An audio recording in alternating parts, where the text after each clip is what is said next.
ग्राम पंचायत डबाल के मुखिया सरपंच प्रतिनिधि जेठू सिंह जी, पूर्व सरपंच प्रतिनिधि अमराराम देवासी, तमाम मंच पर विराजमान मेहमानगण,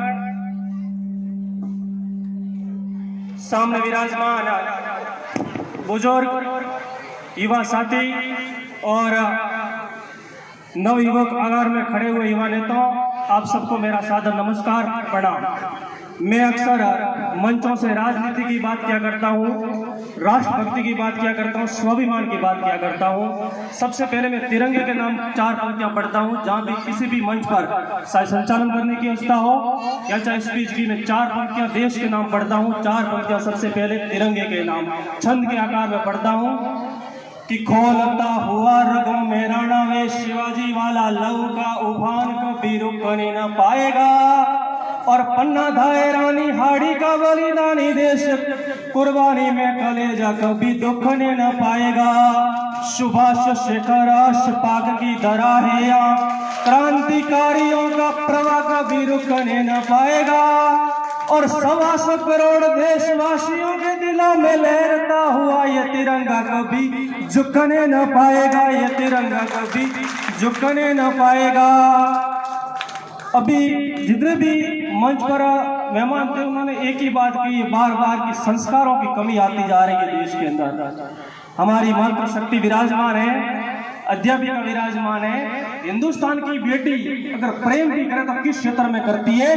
प्रेम में से अगर ओज उत्पन्न हो जाए तो मुझे चौथी पंक्ति पर आगे से पीछे तक प्रत्येक व्यक्ति की तालियों की घंघाट चाहिए कि प्रेम की पवित्र शक्ति राम जानकी के बीच सागर में सेतु निर्माण कर देती है, और प्रेम मांगता है त्याग तब राधा रानी पूरा जीवन ही बलिदान कर देती है।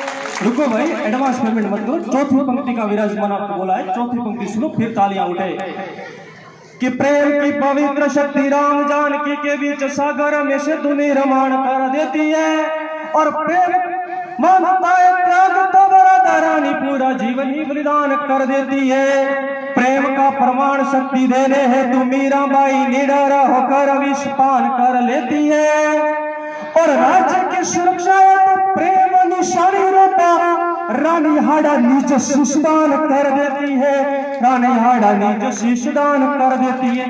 तालियां थोड़ी कमजोर है, घनत्व बढ़ाइए तालियों का। पंक्तियां अच्छी लगे पर तालियां जरूरी है।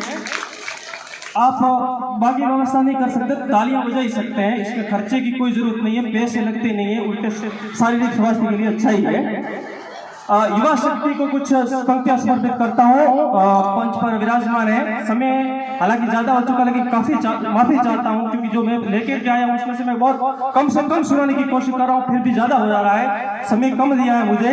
सरपंच महोदय सुने, युवा पीढ़ी कौन है इनका परिचय करवाना चाहता हूँ कि जो 100 योजन लांग गया तुम उसी देव के आराधक, और जिसने सिंहों के दांत गिने तुम उसी वंश के संवाद, जिसकी अस्थि से वज्र बना तुम दबीची के हो अंशदान, टूट गया पर झुका नहीं हो राणा का स्वाभिमान, तुम पन्ना झांसी रानी हाड़ी का हो शीशदान, शक्ति में हो वीर शिवा तुम रविंद्र का राष्ट्रगान, विश्विक भगत अस्पाल चंद्रशेखर महान, इतिहास तुम्हारे कदमों में तुम गौरवशाली हिंदुस्तान, इतिहास तुम्हारे कदमों में तुम गौरवशाली हिंदुस्तान। इतिहास शौर्य गाथाओं के भिन्न नहीं हो सकते हैं, बलिदानी पदों के पद चिन्ह नहीं खो सकते हैं, मानो कुरुक्षेत्र रक्तांजलि का प्यासा है, और हल्दी घाटी माटी को फिर बलिदानों की आशा है। ऋषि अगस्त की संतानें सारा सिंध भी जाएंगे, और महाक्रांति के कदम उठे तो सिंहासन थराएंगे। दिनकर की तरुणाई जागो, सारा देश जगाना है, दानव दुष्ट दरिंदों का नाम निशान मिटाना है, अंधकार का वृक्ष चीर करके सूरज नया उगाना है, और प्राण रहे तन में हिंदुस्तान बचाना है, प्राण रहे तन में हिंदुस्तान बचाना है, प्राण रहे तन में हिंदुस्तान बचाना है। मंच पर कांग्रेस और बीजेपी दोनों पार्टी में जाने वाले नेता खड़े हैं। हमें दुख किन नेताओं से है? किसी नेता से नहीं, किसी पार्टी से नहीं, किस व्यक्तियों से हमें दुख है, वो पंक्तियां अब आपको समर्पित करता हूं कि वंदे मातरम के गीत पर बैन लगवाते हैं। सुनिए वे वंदे मातरम के गीत पर बैन लगवाते हैं, देशद्रोह में भारत मां को डायन तक ले जाते हैं। अरे कसाब अफजल को जिहादी बतलाते हैं और भगत सिंह जैसे वीरों को आतंकी तक ले जाते हैं। दुश्मन देश के झंडे सड़कों पर सयान लहराते हैं, तिरंगा जला जला कर देश सारा जलाते हैं। पत्थरबाजों के हाथों में पत्थर वही थमाते हैं और जिस थाली में खाते हैं छेद उसी में कर जाते हैं, जिस थाली में खाते हैं छेद उसी में कर जाते हैं। उन नेताओं से हमें समस्या है। देश कभी भी कमजोर न रहा है, न आज है, न भविष्य में कभी था।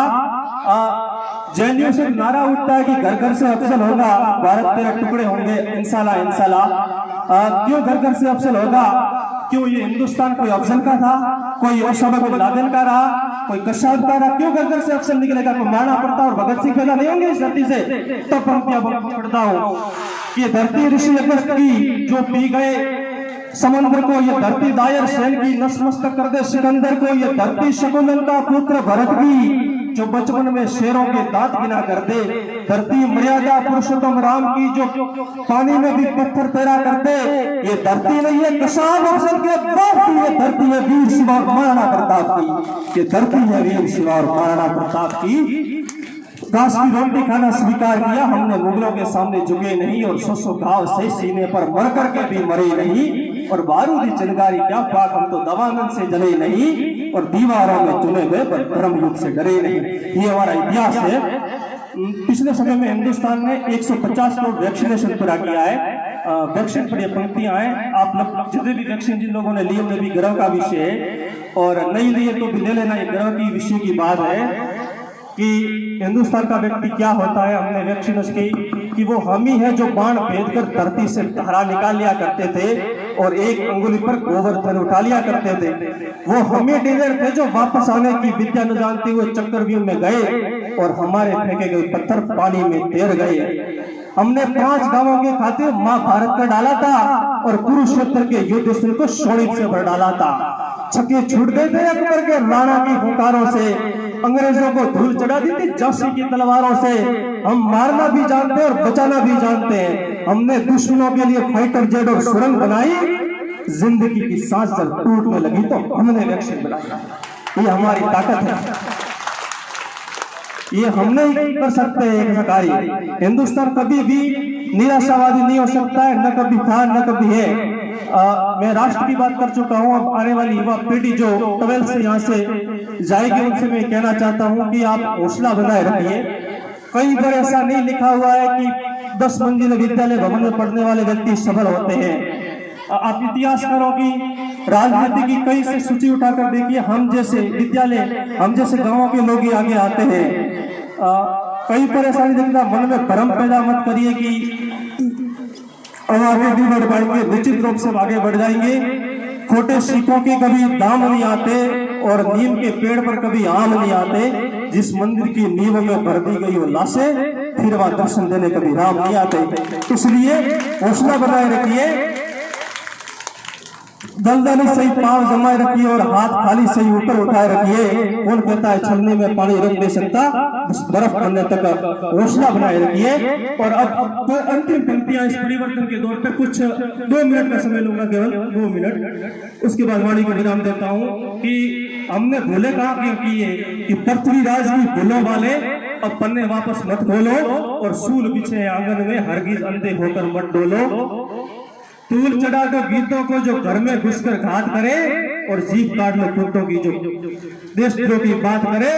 मारो कुत्ते की मौत करे जो भारत पर घात करे और पहले फांसी उनको दे दो जो माफी की बात करे, पहले फांसी उनको दे दो। बेशक गिनती है गद्दारों में, युद्ध फैसला फांसी का क्यों भटक रहा दरबारों में, युद्ध फैसला फांसी का क्यों भटक रहा दरबारों में। नायब तहसीलदार की उपस्थिति है मंच पर और हमने आज वायुसेना में कार्यरत हमारे देश का हमारे गांव का गौरव भाई सावड़ाराम जी को भी सम्मानित किया। हिंदुस्तान में एक भ्रम पैदा कर दिया है कि देश की रक्षा केवल सैनिक करेगा। यूक्रेन के युद्ध में देख लो, सैनिक केवल शिक्षा नहीं करता, देश के व्यक्ति के नागरिक की जरूरत है देश को आगे बढ़ाने की। इसलिए पहले से सफल हो जाओ। मैं जिन इतिहासकारों का नाम ले रहा हूँ उनके पास कौन से वो राष्ट्र, उनके पास कौन से सैनिक थे, फिर भी उन्होंने कोशिश की। अंतिम पंक्तियां इस मंच से कि न जाने कितनों के कितने बेटे सीमाओं पर चुन जाते हैं और गुरु गोविंद सिंह के बेटे 2 दीवारों में चुन जाते हैं। मंगल पांडे आजादी का परवाना हो जाता है और उधम डायर के बदले का दीवाना हो जाता है। उधम सिंह का इतिहास आपने सुना होगा। याद करो जब जलियांवाला मौसम आदम खोर हुआ और इंकलाब के नारों से जब बलिदानों का दौर हुआ, कौन सजा देता उस डायर को? वो शासन ही हत्यारा था। उधम सिंह ने उस डायर को लंदन जाकर मारा था। उधम सिंह ने उस डायर को लंदन जाकर मारा था। तब पढ़ता हूँ कि न जाने कितनों के कितने बेटे सीमाओं पर चुन जाते हैं और गुरु गोविंद सिंह के बेटे दीवारों में चुन जाते हैं। मंगल पांडे आजादी का परवाना हो जाता है और उधम डायर के बदले का दीवाना हो जाता है। झांसी वाली रानी अपनी आन पर रसदारी कटवा देती है और पन्ना दाई वफादारी में बेटा कटवा देती है। काश फूस की रोटी खाकर राणा नहीं लड़े थे क्या और बंदा बैरागी के तल पर हाथी नहीं चढ़े थे क्या? ये गाता सूरज की लाली में रख देती है और रानी हड़ा शीश काटकर थाली में रख देती है। जो प्रेम वतन के खातिर मरने को तैयार नहीं, उसकी संतति को आजादी जीने का अधिकार नहीं, उसकी संतति को आजादी की जीने का अधिकार नहीं। तालियां का गलत थोड़ा पड़ रही है, कमजोर पड़ रहा है। हाँ, तालियां बजा सकते हो, मालूम है समय काफी हो चुका, भूख भी लगी है, लेकिन युवा शक्ति हिंदुस्तान का नेतृत्व करती है। वो भूख के अगर सालों में गुजरेगी तो -10 डिग्री सेल्सियस पर देश की शिक्षा करने के लिए कौन जाएगा? 43-43 के सेल्सियस जोधपुर के उस तापमान की डिग्री पर देश की रक्षा कौन करेगा? अगर हिंदुत्व की युवा पीढ़ी में कमजोर होती है। युवा का उल्टा वायु होता है, जितनी तेज वायु होती है उतना ही युवा होता है। अब मैं जाते जाते बेटियों के समान में कुछ पंक्तियां पढ़ लेता हूँ। गद्दारी की पंक्तियां हैं। हिंदुस्तान को आजादी कब की मिल गई होती? ब्रह्म देश ने करा लिया कि दे दी आजादी बिना खड़क और बिना डाल, साबरमती के संतों ने कर दिया कमाल। इस गीत को जब मैं पढ़ता हूँ तो मेरे रंगे रंगे खड़ी हो जाती है कि गीत क्यों गाया गया। 1857 से 1947 के मध्य हमने लगभग 7 लाख कुर्बानी दी है। ये इतिहास का लेखक है, 7 लाख की ज्यादा दी होगी तो उसके बाद लिखत में भी नहीं है। मैं किसी का विरोध नहीं कर रहा हूँ, मैं मान रहा हूँ समय में गांधी की अगवानी थी, दुनिया उनके पवित्र विचारों की दीवानी थी, लेकिन उनके पीछे ताकत थी बलिदानों की। भगत सिंह, चंद्रशेखर सरीखे वीरों की यूं नहीं आजादी का जुल्फ पार हुआ। 7 लाख कुर्बानी दी तब विश्व संग्राम हुआ।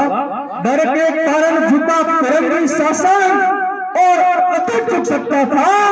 कुछ लोग समर्पण न करते तो बंटवारा रुक सकता था, कुछ लोग समर्पण न करते तो बंटवारा रुक सकता था। ये गीत जब सुनता हूं तो मुझे लगता है कि गीत कहीं कहीं रुकना चाहिए हिंदुस्तान के अंदर। अब कि क्यों खून सड़ी आजादी के बलिदानों को ठुकराते हो, बिना राग ढाल के कायर गीत सुनाते हो। अरे एक बार कह दो ये गीत नहीं गाली है और सीधे से दाग फुटे तो धरती वीरों से काली है। अरे सीधे से दाग फुटे तो धरती वीरों से काली है। नमन करना वीर शहीदी बलिदानों को और वक्त पड़े तो मस्तक दे दो भारत स्वाभिमान को, वक्त पड़े तो मस्तक दे दो भारत स्वाभिमान को। हिंदुस्तान की बेटी कभी भी कमजोर नहीं हुई है, न कभी थी, न कभी है, न कभी होगी। अभी कुछ समय पहले मुख्यमंत्री बात करके गए थे कि बलात्कार जैसी घटना हिंदुस्तान में घट रही है। क्षमा करें, हिंदुस्तान की नारियां अगर मर्यादाहीन होगी तो हमारा कार्य है सच बोलने का और मंचों से सच बोलेंगे कि अगर सर पर हो छप्पर तो सावन क्या बिगाड़ेगा, तन पर हो दुपट्टा तो दुशासन क्या बिगाड़ेगा। याद रखना, लक्ष्मण ने खींची थी मर्यादा की रेखा, वो रेखा पार मत करना तो रावण क्या बिगाड़ेगा।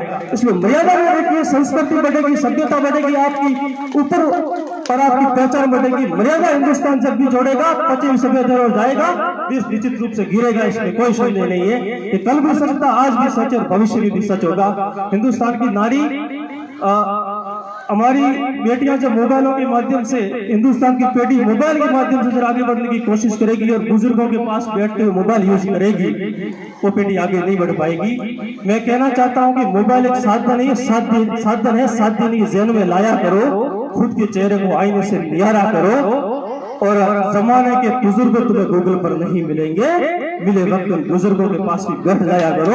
इन बुजुर्गों के अलावा कहीं पर कुछ भी मिलने को आपको नहीं मिलेगा।